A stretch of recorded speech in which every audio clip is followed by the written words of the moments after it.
سنة 1184 دخلت جيوش المسلمين القدس بعد انتصارهم في معركة حطين على جيوش الصليبيين بقيادة القائد صلاح الدين الأيوبي، وكان برفقته أمير من أمراء الحرب وطبيبه، وكان يدعى حسام الدين بن شرف الدين عيسى الجراحي.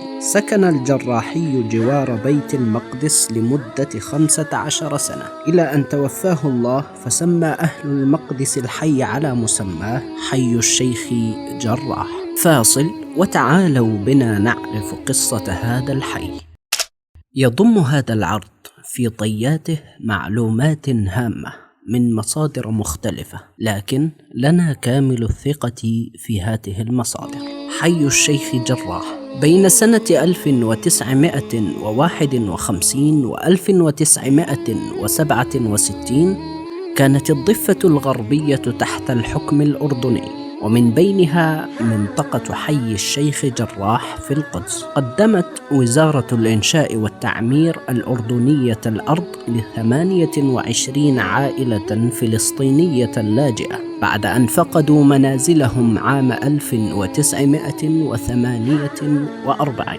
ووفرت منظمة الأونروا تكاليف بناء المنازل، وتم إبرام عقد بين الطرفين واشتراط قيام السكان بدفع أجرة رمزية على أن يتم تفويض الملكية بعد انقضاء 3 سنوات من إتمام البناء. وكل هذا تم في سنة 1956. عند مطلع سنة 1967 اندلعت حرب حزيران بين إسرائيل ومصر والعراق وسوريا والأردن، وانتهت بسيطرة إسرائيل على أراضي الضفة الغربية، ومن بينها القدس، والذي حال دون تسجيل أراضي الحي بأسماء سكانه. سنة 1972 زعمت لجنة طائفة السفرديم ولجنة كنيسة إسرائيل بملكية أراضي المنازل لجمعية يهودية عام 1885، وطالبوا بإخلاء 4 عائلات.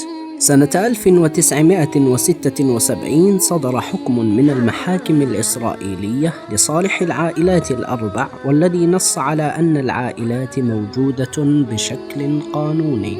سنة 1982 تقدمت الجمعيات الاستيطانية بدعوى إخلاء ضد 24 عائلة في الحي، ووكلت 17 عائلة فلسطينية المحامي الإسرائيلي توسيا كوهيت للدفاع عنها، واستمرت المعركة القانونية حتى عام 1991 حين قدم المحامي تنازلا موقعا أن الملكية تعود للجمعيات الاستيطانية ومنح السكان صفة المستأجرين، إلا أن العائلات أعلنت أن الصفقة تمت دون علمها. سنة 1997 قدم مواطن يدعى سليمان حجازي وثائق ملكية عثمانية أكد فيها ملكيته للأرض المقامة عليها المنازل في الحي. سنة 2003 قامت الجمعيات الإسرائيلية ببيع